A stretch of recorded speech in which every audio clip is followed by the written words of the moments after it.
Welcome to The Explainer. Today, we're looking at a situation that's teetering on a razor's edge. We're going to break down how internal protests in Iran, combined with a major U.S. military buildup, have pushed these two nations dangerously close to a real conflict. In this quote right here, it gets right to the heart of the crisis inside Iran. You see, the use of public executions, that's not just about punishment. No, it's a very deliberate message from the regime. It's a powerful and brutal tool to control the story and stamp out dissent. And that really sets the stage for everything else that's about to unfold. So to really get a handle on how we got here, we're going to follow this chain of events.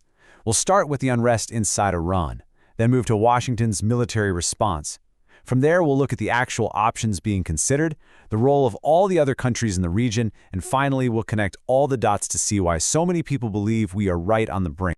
Okay, let's start where this whole crisis really kicked off. On the streets of Iran, widespread protests have been erupting, and they're creating some of the most significant internal pressure the regime has faced in a very long time. And the numbers themselves, they tell a pretty powerful story.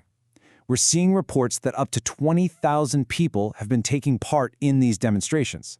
Now, in a country with such tight controls on any kind of public gathering, a number that high represents a really profound and widespread challenge to the government's authority. So, faced with all this dissent, what does the regime do? Well, it's running a classic playbook for a government that feels cornered. First, there's physical force. We're talking harsh crackdowns. Then there's psychological warfare, those public executions we mentioned. And finally, an information blockade, trying to manage and control all communication. And the ones enforcing all of this, that would be the Revolutionary Guard Corps, or the IRGC. Now, it's absolutely crucial to understand these guys aren't just the regular military. They are a parallel force created after the revolution with one single overriding mission to protect the ruling regime itself from everyone, whether that's its own people or foreign powers. So all of this turmoil inside Iran, well, it didn't happen in a vacuum.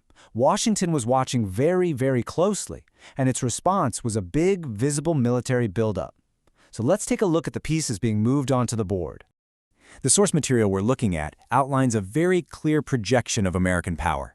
The centerpiece, of course, is the deployment of the Abraham Lincoln Carrier Strike Group. That's basically a floating fortress sent straight to the Middle East. At the same time, there were other moves, quieter but just as important, like repositioning forces and even evacuating some non-essential personnel from allied countries like Qatar.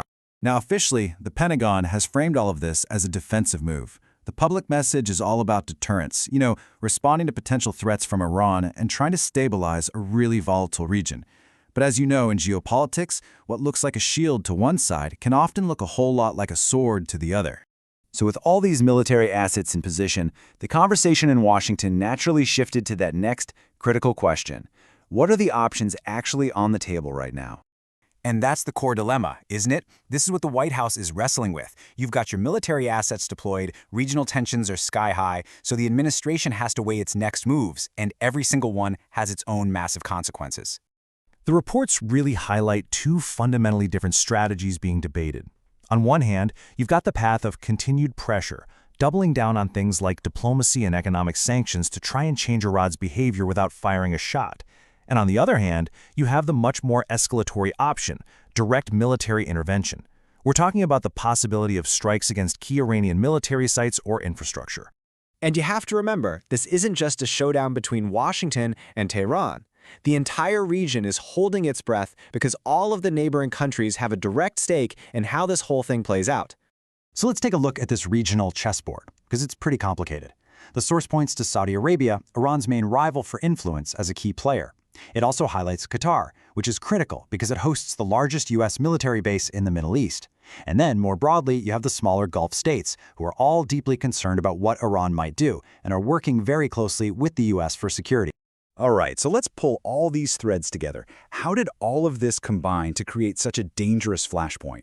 Well, what you have is a truly combustible mix, a regime feeling threatened from the inside, a superpower projecting massive force from the outside, and a whole region of nervous allies caught right in the middle.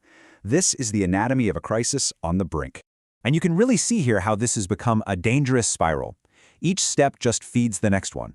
The internal protests trigger a regime crackdown. That crackdown prompts a U.S. military deployment. And that deployment just ratchets up all the regional anxieties. It's a feedback loop where every single action just increases the risk of a real conflict. So the ultimate takeaway here is just how incredibly volatile this all is. You have an Iranian government feeling cornered by its own people, now looking across its borders and seeing this massive U.S. military force. In an environment this tense, one single miscalculation, a stray missile, a signal that gets misinterpreted, could be the spark that ignites a much, much wider war. And this brings us to the final urgent question that leaders on all sides are grappling with.